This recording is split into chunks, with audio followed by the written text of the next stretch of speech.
Glenn, we're live. We're live. That was a quick going live then. Tonight, with the great Stefan Bubalo and the humble Glenn Higgs, how to become a property provider, our favourite 5 tips.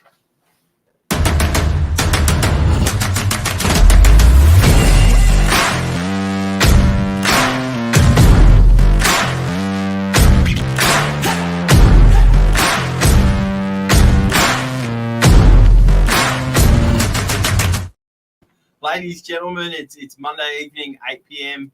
Glenn Higgs, Stefan Bubalo. We always say the heavy hitters. Hopefully this year will be the slightly lighter heavy hitters, if that makes sense. I can't say that was on my New Year's resolution, Steph. We could be the medium hitters. Mine was to live life, not diet. But guys, anyway, Glenn, today we've got the 5 top tips for property providers. Property providers, never heard that before, Glenn. What's a property provider? Well, a property provider would be an investor or a landlord, but investor has a term that it's just, to me and to Billy, we use the word property provider, and I think we're using it more through the office now. You're not just an investor. An investor is someone that just has a financial relationship with a product and tries to make money off it. Bitcoin would be a good example. Shares would be another example, though. Shares may prop up the company that you're buying into. So, but property provider, you're actually, even though you're investing in a property, you're not living in it. You're collecting a rent from it, and you're hoping to see capital appreciation. Yes. You're also doing something that doesn't have a monetary value, but it can make you very warm and fuzzy inside, as you're putting a roof over someone's head. Mm-hmm. And, along with that comes responsibilities, more than just if you were buying Bitcoins and watching them go up or down. You're attending to maintenance. Yep. You're understanding that, your tenant has certain requirements of the property. And you're navigating through that with the help, most of us, with an experienced property manager. Yeah, we have here property managers, 15 years, not just in the industry, but at the same office. Yeah, and that really helps you be an ethical, be a human. I was going to say humane, but that's getting over the top. Being a property provider and also being an investor. So you're no longer investor, property provider. Amazing. Well, look, we've narrowed down 5 points that we feel will help everybody. Some of this for your more experienced buyers may seem like common knowledge, but to a lot of people looking, particularly, first-time investors or people looking to put some money into property, a few things maybe that you should be aware of, Glenn. Well, yeah, what I'm finding on my travels through DY is 50 to 55% apartment. Wow. 50 to 55% investment apartments. So lots of tenants in those apartments, lots of property providers own them. Yes. And these are some of the things to think about if you want to step out and do that. When I'm selling these properties, I'm getting a lot of mums and dads that are putting the kids in. Yes. Till they get their own property as the tenant. Yes. And then subsequently they'll move into going to the open market. But these would be the 5 things. Well, let's kick off. Point number 1, Glenn. What do you think? Well, I really think that the first point of call is getting some financial advice. And I think 1, on how you're going to get a loan, 2, on how you're going to structure it. Yes. Because that's very important for tax benefits. So I think when you're embarking on this, say your own home, or you're paying it off, and you think, well, I could afford to have a second property and become a property provider, I think they're the ports of call. Yes. 1, seeing what you can borrow, and 2, making sure you set up that purchase in a structure where you maximize your tax benefits. As the great Kerry Packer once said, it's all Australians' obligation to minimise their tax. Yeah, and I think also with financial preparedness, if we can put it that way. Looking at not only the dollars in regards to liquid dollars, but let's look at, okay, let's be smart about location. What location is going to be the best choice financially? What's going to be potential issues with the property? Let's look at growth, market trends, different things, rent versus owner occupancy. Are there attributes there that tenants like, as opposed to other attributes there that owner occupiers like? So financial preparedness isn't just getting money from the bank and things like that. It's also looking at, what's that marketplace. Yeah, and doing your research. Then that doesn't stop when you find the property. There's also due diligence. If it's a home, it's normally a building inspection and contract review by your solicitor. And if it's an apartment, it would be reviewing the strata report and then contract review. Now, the strata report, when you buy an investment property, that's a bit like the dear diary of the property or a journal. Everything that goes on within that property and is reported, or that block, and is reported to the strata manager, is recorded. So you can get a good feel of what the issues are with that property, who lives in there, and what could be coming up. Let's move on to point number two. A lot of people, they go to the bank says you can borrow this much, you can charge that much rent, you get that through the agent, the bank confirms that with you. But what you've got to understand is there's some ongoing costs outside just paying your strata, your water, and your council if it's an apartment. And what would you look at there, Steve? What sort of costs? I think maintenance. What's it? Well, let's start with the obvious. We're real estate agents. Agents' fees is something to be considerate of. How much is the agent gonna charge for the management of the property? It's a question we get asked a lot. A lot of people think that they can manage it themselves, which you absolutely can if you've got the time and the patience and the expertise to do that. But agents' costs, you've got, obviously, like Glenn mentioned, strata levies. They can vary. Just because it's at a certain level today doesn't mean it's going to be there for forever. They do generally increase over time. In the odd occasion, we do see them come back down, but generally they're a cost that does increase. Council rates, water rates, like you said. If your gardens, you're changing gardens, drainage, landscaping, all these other costs that you need to be aware of. And I think you've got to look at two forms of maintenance. You've got to look at just, repairs. So something breaks, you repair it. Yes. But you've also got to look at proactive maintenance as well. So it might be changing the taps in the bathroom before they don't work anymore, or attending to other proactive sort of maintenance in the property. You've also got to understand hot water systems will give out, just like they do in your own home. Now you've got that cost as an investment property as well. So these are items generally that you're not going to find covered within your strata, but they're wear and tear like everybody has for any home anywhere in the world. And the notion, being a property provider, that there won't be any wear and tear, it just doesn't happen. You've got another family living in your property, and there's going to be natural wear and tear in that, and there'll be replacement costs as well. So if you're right at the limit, mortgage repayments on your investment property, paying your outgoing strata, we'll talk in units for tonight, strata rates, council rates and water rates, you might not have a contingency if something goes wrong. So, insurance is another really important thing. And that's one of the costs that has really escalated with everything that's gone on, floods, rains, forests. So one thing I really like is, okay, what sort of investment properties should I get? Most people say, I would only buy something I would live in. But you might be living in a luxury property. I would always pick livable over luxury.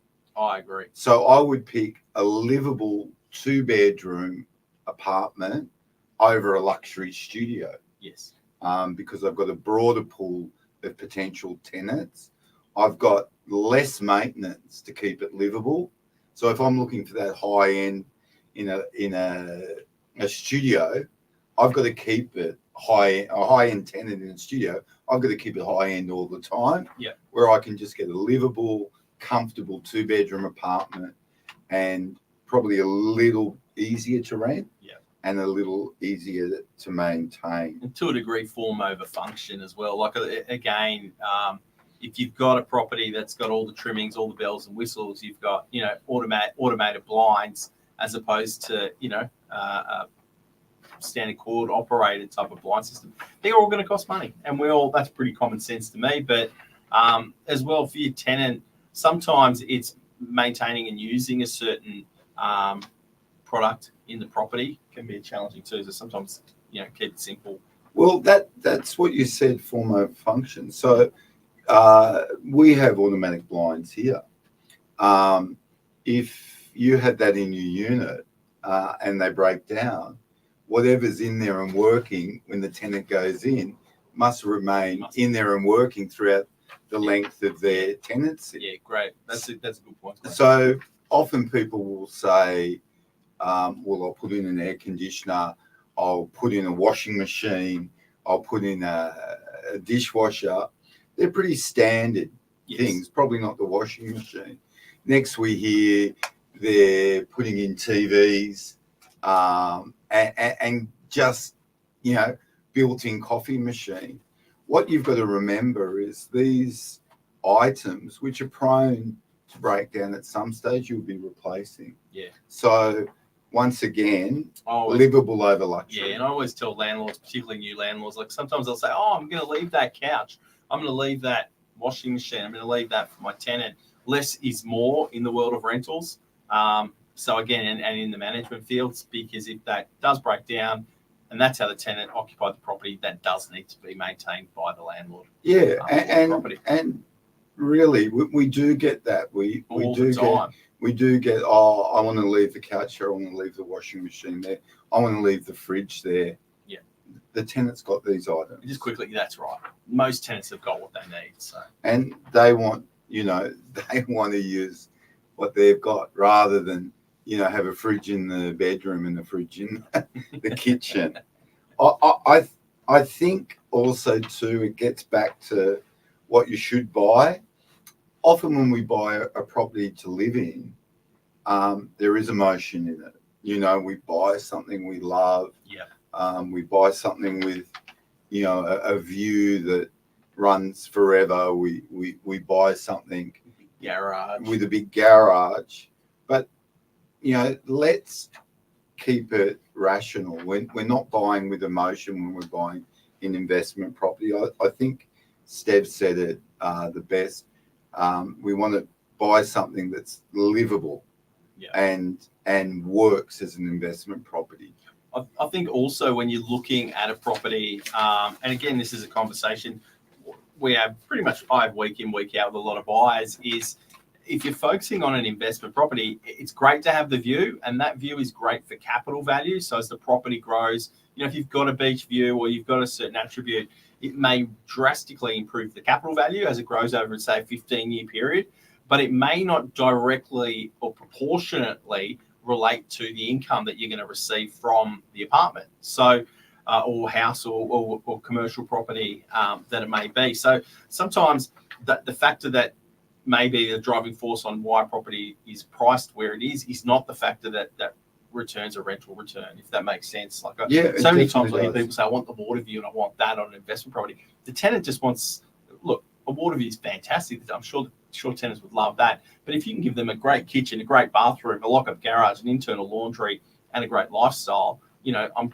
9 out of 10 times they're willing to overlook a view to get, you know, a really, really good property. Well, you generally find that if you had a 1-bedroom in the block with the water view and a 2-bedroom in the block without, and they both have the same function in there, both finish the same, the 2-bedroom will get more money. Yeah. But you may pay a similar price for both. I think probably the last thing I'd always caution people on is negative gearing. Now, in the media all the time, there's discussions about looking into negative gearing and stopping that tax benefit. Fortunately for people that use negative gearing to buy investment properties and use investment properties to reduce some of their tax, I'm skeptical whether that happened. We ran some tiles and obtained some research that 73% of all sitting politicians in Canberra own more than one home. So they all own investment properties. So they would be, by removing that tax, they'd be biting the hand that feeds them. And not many people do that. You know, not many people bite themselves. They love to bite someone else, but not themselves. So that might not come off. But what you have to remember with negative gearing is it's negative.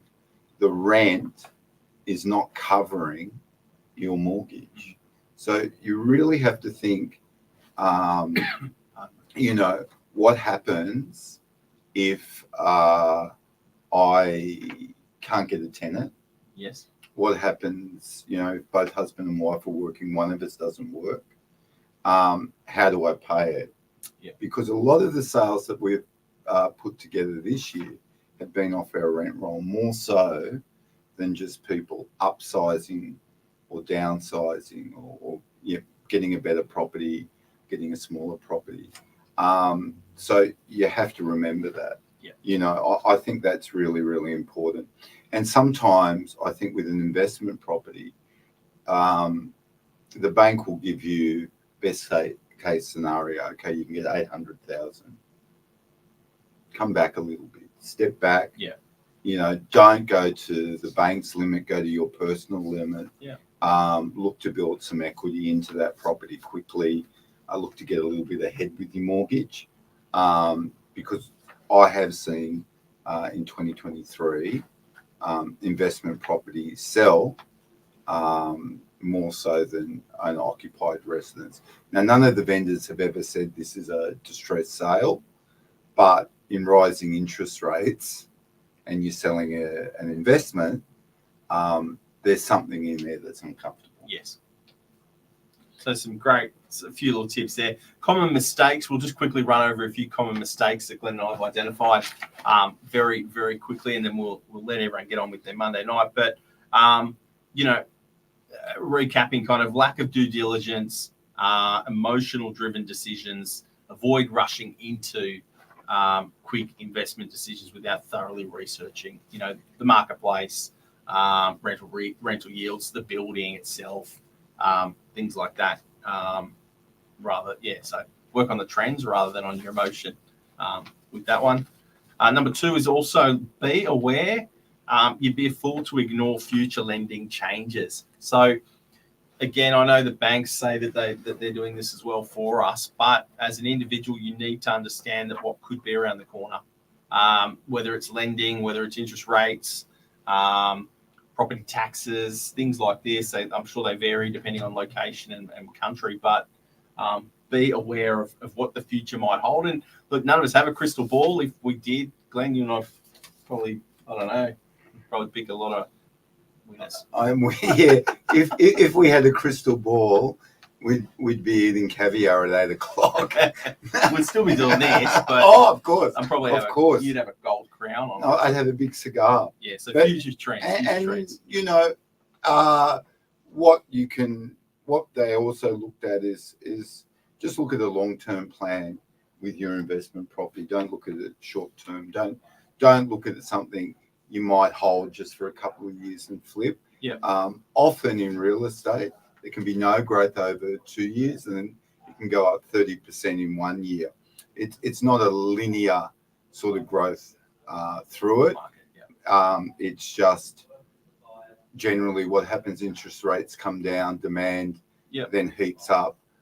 Everyone follows everyone else and pushes the prices up. Yes. So look at it as a long term. Once again, that comes down to being able to afford your investment property right through your life changes, because life's a little bit like that. Some years are are gold and some years are bronze. So in those bronze years where you're looking for a new job, or you've gone from 3 in the family to 4 or something like that, you still want to keep your investment property.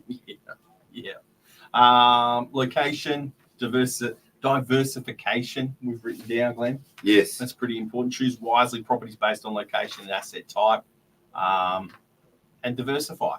So, for instance, we do a lot of commercial real estate as well. Commercial real estate, historically, maybe not as strong a capital value growth real estate system, still is improving drastically, which is great. It still makes money, but on the rental yield, very generally stronger rental yields than a residential property. And the other thing with commercial is a lot of the costs, running costs, can be put forth towards the tenant rather than just you as a landlord. So diversify. A couple residential, a couple commercial.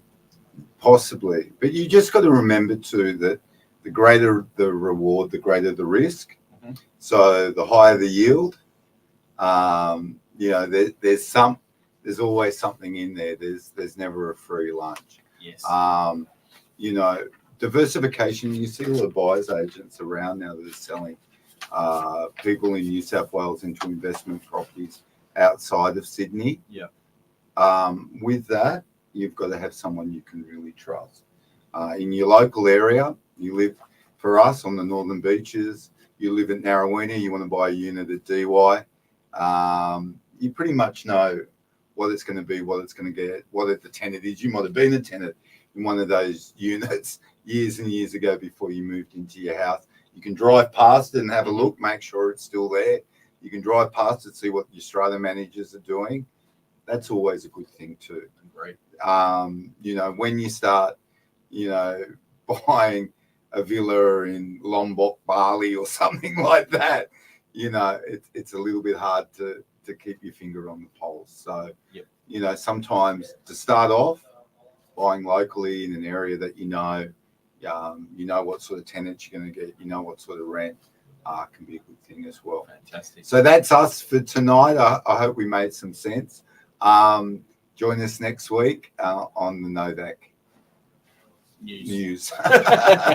Thank you, guys. Have a good night.